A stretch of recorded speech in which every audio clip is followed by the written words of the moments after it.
What is going on, everybody? It's Alex coming back at you with yet another video, and today we're going to be doing a Colts 2023 season preview. So if you guys are new, feel free to show some love, like, comment, and subscribe. Do all that fun YouTube stuff. More links down in the description below, because again, this series just doesn't really produce enough for the channel. It kind of blows up momentum, but even though it doesn't get many views, it doesn't really get much attraction. I know that the people who do watch this thoroughly enjoy it. It's good, informative information for me, so I might as well make it entertaining content for you guys as well. So again, please feel to show some love, because if you see other people doing this like team-specific content as well, unless they're a team-specific YouTuber, they're sacrificing their own channel essentially to be able to show some love to you guys because you deserve it. But at the same time, show some love to those people, because I'm definitely not the only one. And a lot of times that issue has been brought up for people whose primary jobs and primary income is YouTube. A little behind the scenes there. Let's start off by looking at the draft. Did not have a first round pick because of the Carson Wentz debacle. Let's ignore that for the time being. You start off with Alec Pierce. I actually had him as wide receiver 5, a first round grade. I thought I was crazy, but I thought he might have slipped to like the 4th round or something. He went in the 2nd. So big fan of Alec Pierce there. Jelani Woods, awesome player as well. Bernard Ryman, right where I had him. A lot of people had him as a first round pick. I had him as a 3rd. Slipped due to injuries. So hopefully he gets to stay healthy. Nick Cross, I believe, is starting as well on this roster. I guess I'm getting ahead of myself right there, but I was a big fan of Nick Cross. 2nd round grade. Eric Johnson is another guy who's actually really good at the Senior Bowl. Andrew Ogletree, don't know enough about, but the rest of the guys are more so going to be in-depth players. So, are going to be depth players. So, I mean, for me to say that Andrew Ogletree is my least favorite pick is saying a lot, because this draft was absolutely awesome. Gave it an A, wanted to give it an A+. But again, day 3, apart from Eric Johnson, was just kind of boring, to put it bluntly. So let's dive right into the roster. So again, Sport Track organizes this alphabetically by position, which is awful. But we all know the quarterback, Matt Ryan. Also, Nick Foles is in there. So awesome. You even have Jack Cohn. Like, you have actually a really good quarterback room here.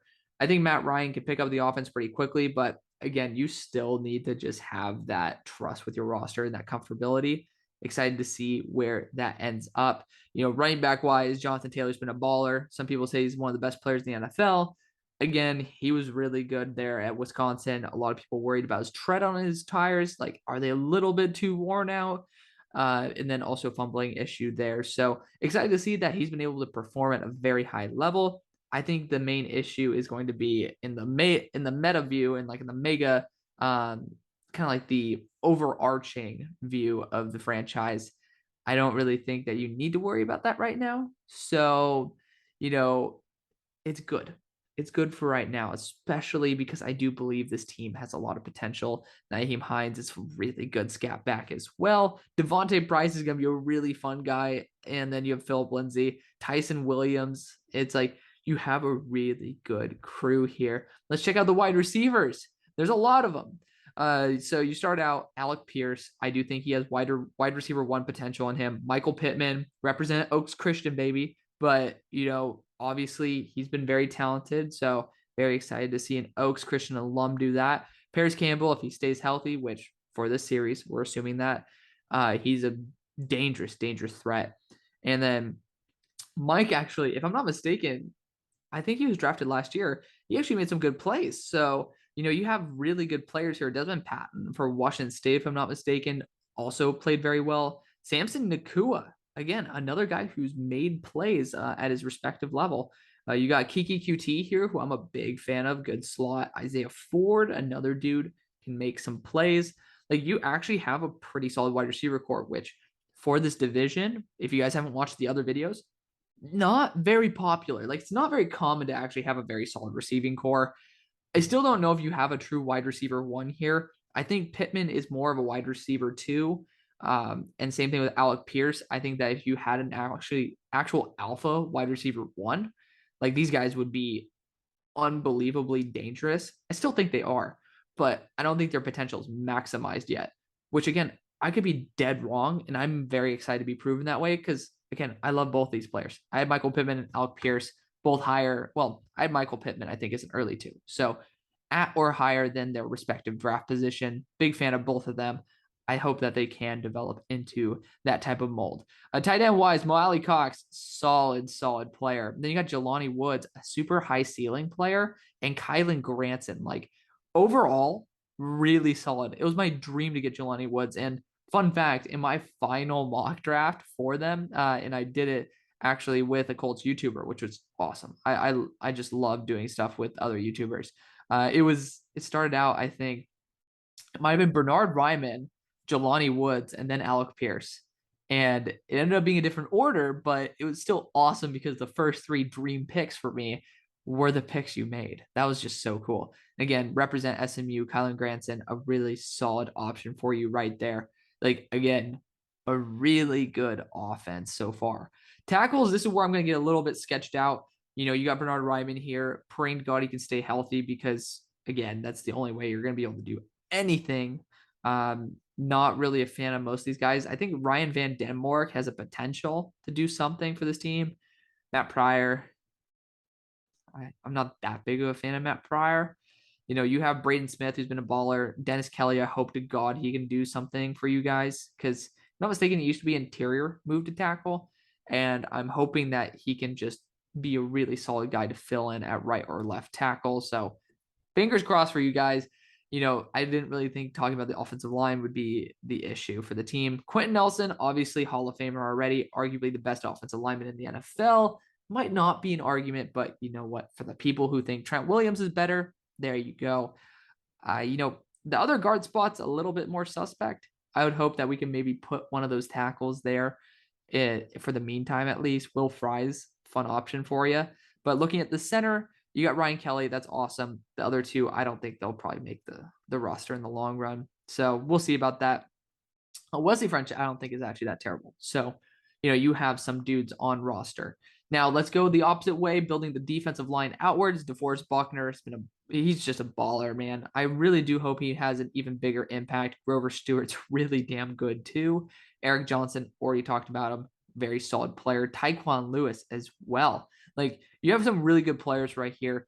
Edgewise, Yannick Ngakoue, Kwity Paye, Deo Odeyingbo, Ben Banogu, Ifeadi Odenigbo. Like, you have guys who are very solid as edge rushers, and you made that trade for Yannick Ngakoue. So I think that you guys have a lot of potential here, like really good front. And the thing is, you talk about Darius Leonard being the commander of your defense right behind that. That gets me excited. Like, again, I think projected this team to the Super Bowl last year and possibly the year before. Like, I'm a big fan of this team. Bobby Okereke, I think he actually might be going by a different name at this point. So apologies about that. But for the time being, that's the way it's going to be. Continuing with these linebackers, JoJo Doman, potential slot cornerback addition, 230 pounds. Kind of was listed as a cornerback by PFF. He just needs to find a place. I don't know if he's actually going to make an impact on the squad, but he was very solid, very good in coverage, and I think that's a very good pickup UDFA wise. I think he's going to make the roster. I think he actually might have a long-term contract with this team. I'm very excited to see that. James Galski is just a nice dude to have on your roster. Very good locker room presence. He was a captain, if I'm not mistaken, there over at Clemson. So really do like what you guys are having there. Again, I would say your biggest weakness is having Okereke here, as well as Shaq Leonard is like your only 2 like that are actually like solidified linebackers. But it's fine. I was a big fan of Bobby Okereke too, so I'm excited to know that he actually panned out. I'm excited to see him get some money too, coming up for a contract right there. But yeah, let's continue looking, and then let's check out these safeties really quick.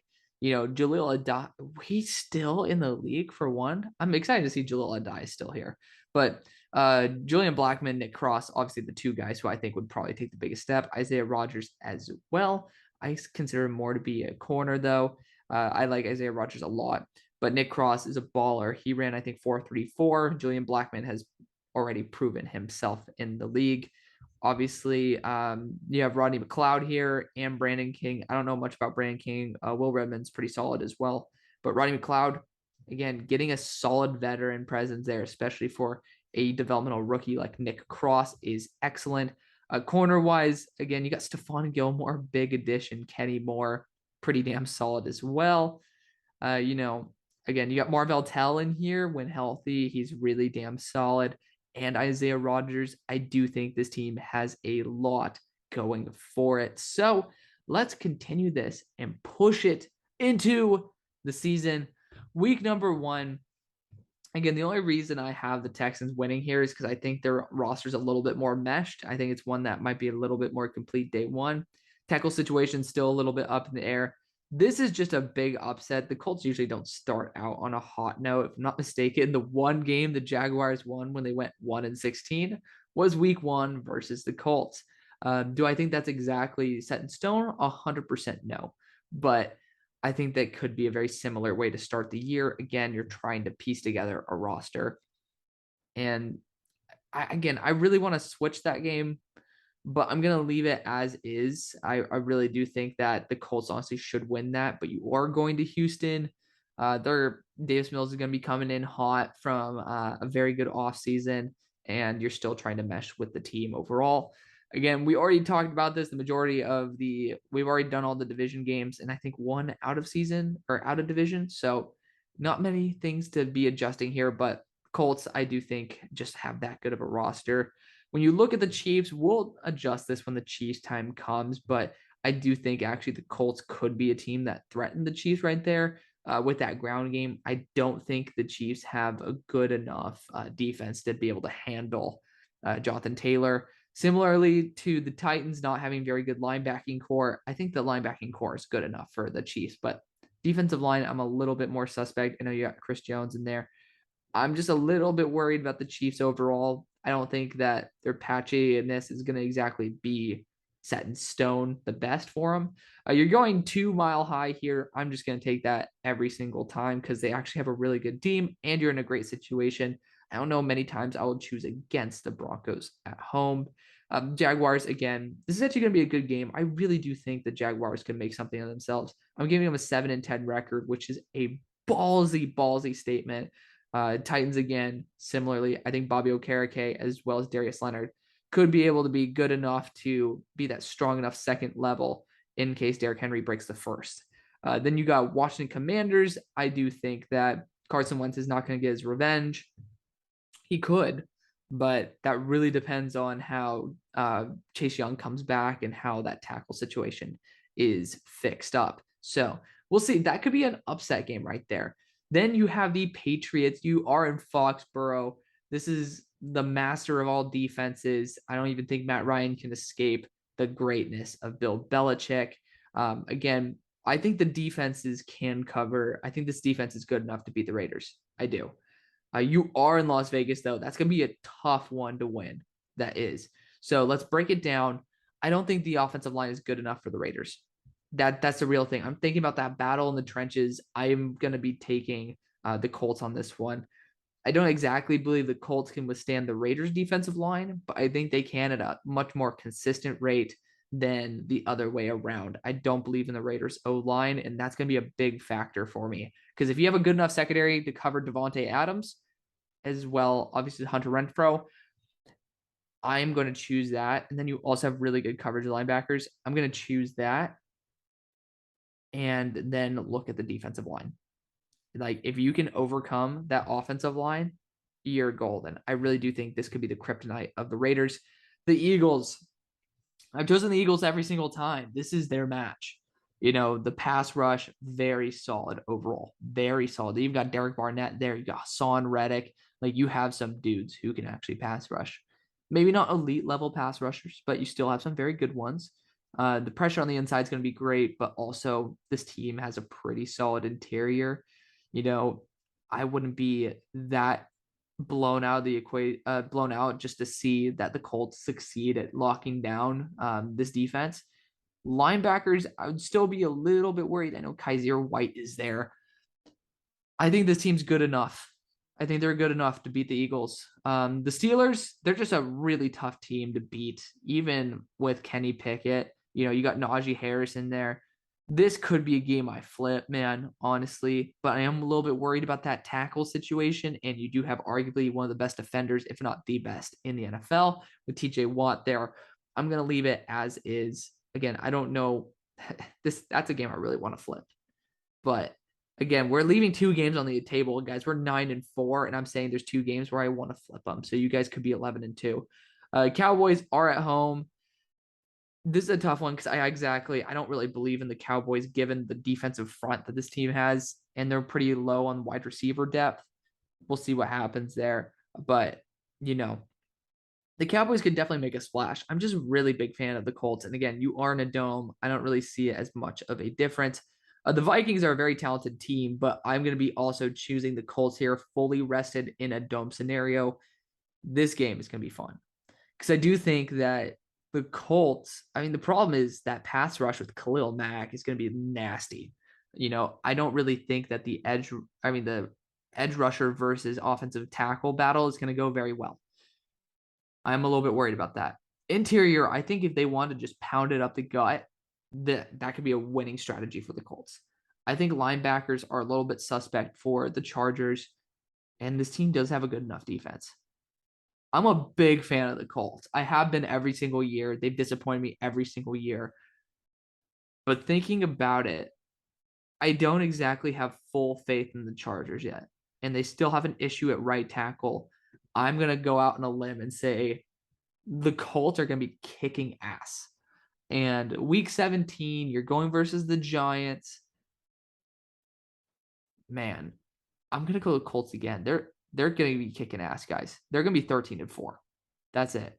This is a game where, I think it's equal. I think there's some games I could have sent to the other way. But at the end of the day, I do think this team's going to kick fucking ass. And I'm a big fan of the Colts. So let me know what you guys think. I want to thank you guys so much for watching. See you on the far side. Peace.